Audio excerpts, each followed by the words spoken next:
Dalam riset terakhirnya yang berjudul Tracking COVID-19 and Real-Time Indicators, Morgan Stanley meramal ekonomi Indonesia akan pulih dari dampak pandemi virus corona atau COVID-19 pada kurun waktu semester 2 2020. Pemulihan ekonomi dalam negeri ini masuk dalam kelompok kedua paling cepat setelah ekonomi Tiongkok. Apakah prediksi ini bisa menjadi harapan yang realistis di tengah hantaman ekonomi akibat pandemi COVID-19? Kita akan cek faktanya bersama Ami Ardini. Silakan Ami.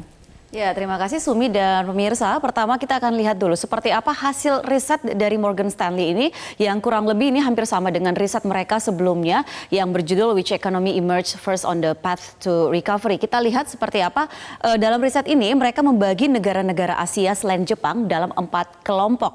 Nah, ini kelompok ini berdasarkan perkiraan kecepatan pemulihan ekonominya dari COVID-19. Yang pertama kita lihat yang ada di kelompok pertama ini adalah Tiongkok. Ini adalah negara pertama yang terjangkit virus corona dan kemungkinan akan pulih kembali ke level pra-COVID pada kuartal 3 tahun 2020. Ini berdasarkan riset dari Morgan Stanley. Kenapa? Karena selama ini perekonomian Tiongkok ini berorientasi pada konsumsi domestik.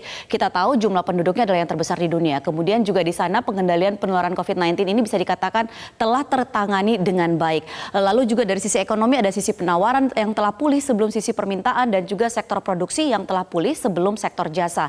Dan kemudian di kelompok kedua ini mengekor Tiongkok adalah Filipina, kemudian ada Indonesia di sini dan juga ada India.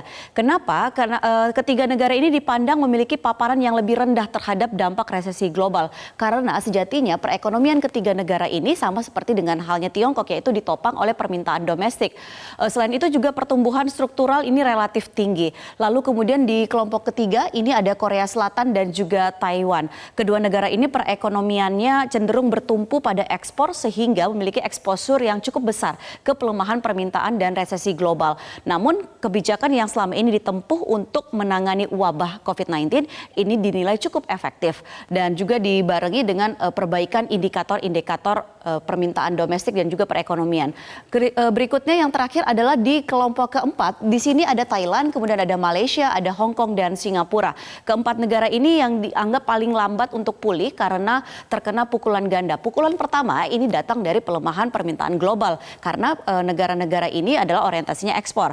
Kemudian juga kinerja ekonominya cukup anjlok. Kemudian yang kedua adalah pukulan datang dari lockdown yang diterapkan di negara-negara tersebut dan menghentikan roda perekonomian mereka. Namun yang perlu diingat dari riset yang dilakukan oleh Morgan Stanley ini adalah asumsi yang digunakan dalam riset ini adalah ketika wabah COVID-19 ini mencapai puncaknya pada kuartal 2 tahun 2020 atau pada periode April sampai dengan Juni 2020.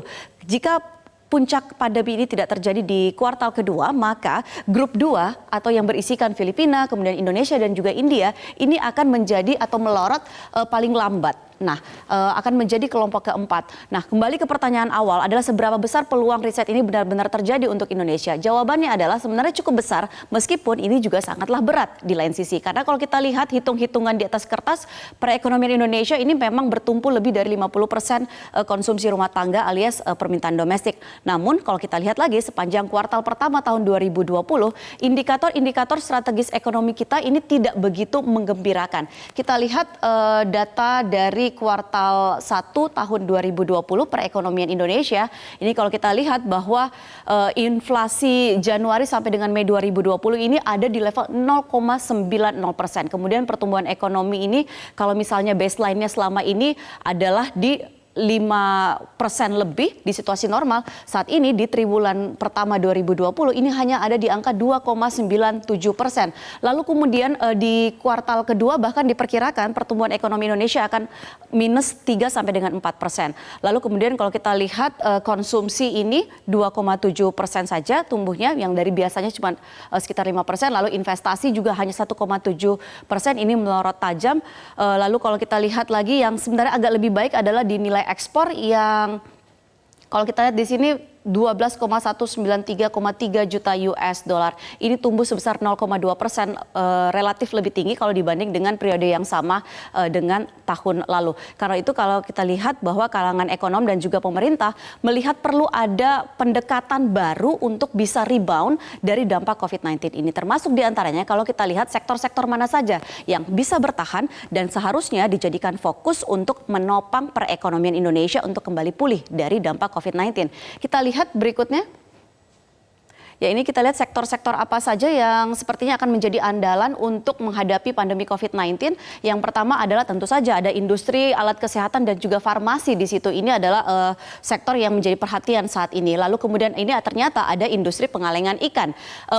Industri ini atau sektor ini tumbuh subur lantaran permintaan terhadap produk olahan ikan cenderung meningkat untuk tentunya memenuhi kebutuhan protein masyarakat. Tetapi industri ini juga punya tantangan dengan berbagai kenaikan harga, misalnya kenaikan harga kaleng, lalu kemudian pasta saus dan juga bahan-bahan lainnya yang diimpor. Serta juga berkurangnya bahan baku ikan dari negara-negara yang berlakukan lockdown.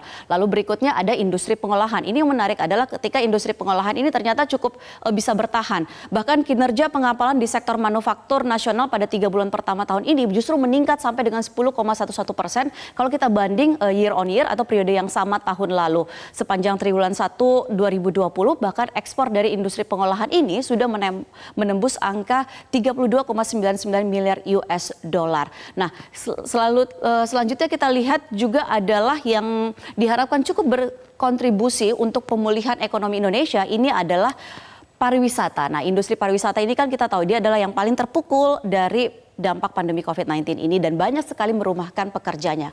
Kita lihat sebenarnya optimisme terhadap industri atau sektor pariwisata kita ini juga sudah disampaikan dan juga kalau kita lihat sebenarnya dari data terakhir jumlah kunjungan wisatawan mancanegara ke Indonesia pada April 2020 ini hanya 160.000 saja, turun 66,02% kalau kita banding dengan Maret 2020. Lalu kemudian di April 2020 kalau kita tarik kita bandingkan dengan tahun lalu atau year on year ini turun 87,44% atau turun 1,27 juta orang. Nah, biasanya dominasi wisatawan mancanegara kita ini datang dari negara-negara seperti Australia, lalu kemudian ada Rusia. Tetapi kali ini rupanya yang terbanyak ini datang dari Timor Leste. Angka ini mencapai 52,2% dari total wisatawan mancanegara yang datang ke Indonesia. Sedangkan sisanya ada dari Malaysia dan juga Singapura. Lalu kalau kita lihat tentunya sebagai sektor yang selama ini menjadi penyumbang devisa terbesar kedua untuk Indonesia, optimisme untuk sektor pariwisata ini juga begitu besar untuk dapat kembali pulih. Kita lihat pernyataan terakhir dari Presiden Joko Widodo terkait dengan sektor pariwisata. Ini ada optimis, ini harus diangkat. Jangan sampai terjebak pada masalah COVID-19 ini sehingga boomingnya akan muncul setelah ini selesai dan tidak bisa dimanfaatkan. Lalu berikutnya kita lihat lagi pernyataan dari Menteri Keuangan Sri Mulyani. Ya, ini mengatakan bahwa mereka pasti akan langsung traveling ketika wabah ini sudah selesai. Restoran, hotel, perdagangan, kemudian juga transportasi paling pertama duluan yang dapat dampak positif ketika wabah ini sudah berhasil diatasi. Nah, pemirsa kita kembali ke riset Morgan Stanley. Meski ada harapan atau angin segar akan masa depan Indonesia, tapi lagi-lagi kita harus waspada karena tentunya prediksi ini juga salah satu yang disampaikan oleh Morgan Stanley ini dalam risetnya bahwa meski punya potensi bangkit, tetapi mereka memperkirakan Singapura, Indonesia, dan India tidak akan membuka kegiatan ekonominya dalam waktu dekat. Namun kenyataannya ketika negara ini rupanya sudah ancang-ancang saat ini untuk menggeliatkan kembali lagi perekonomiannya. Kita lihat. Ya, kenyataannya untuk Singapura sendiri awal Juni 2020 mereka sudah membuka 80% kegiatan ekonomi dan juga sekolah dan diperkirakan akhir Juni ini rencananya sektor F&B ini akan mulai dibuka. Lalu kita lihat Indonesia, sejumlah daerah sudah menerapkan kenormalan baru dan ada juga misalnya DKI Jakarta yang sedang melakukan transisi untuk beranjak ke kenormalan baru dan juga kegiatan ekonomi ini akan dibuka secara bertahap. Tetapi diingatkan oleh Presiden Joko Widodo bahwa daerah-daerah ini harus berhati-hati sebelum mereka menerapkan new normal. Harus konsultasi dengan gugus tugas, kemudian juga lihat data yang tepat, kemudian juga kepatuhan masyarakat dan pastikan kesiapan ini benar-benar sudah dilakukan. Lalu kalau kita lihat India ini ternyata 8 Juni 2020 mal, hotel dan juga restoran serta tempat ibadah di sejumlah wilayah dengan jumlah kasus menurun ini sudah mulai beroperasi kembali. Nah, lagi-lagi kita kembali ke riset yang dilakukan oleh Morgan Stanley sebelumnya mengenai ekonomi Asia dalam menghadapi virus corona, bahwa Indonesia ini ternyata masuk dalam kategori tertinggal dan banyak kendala.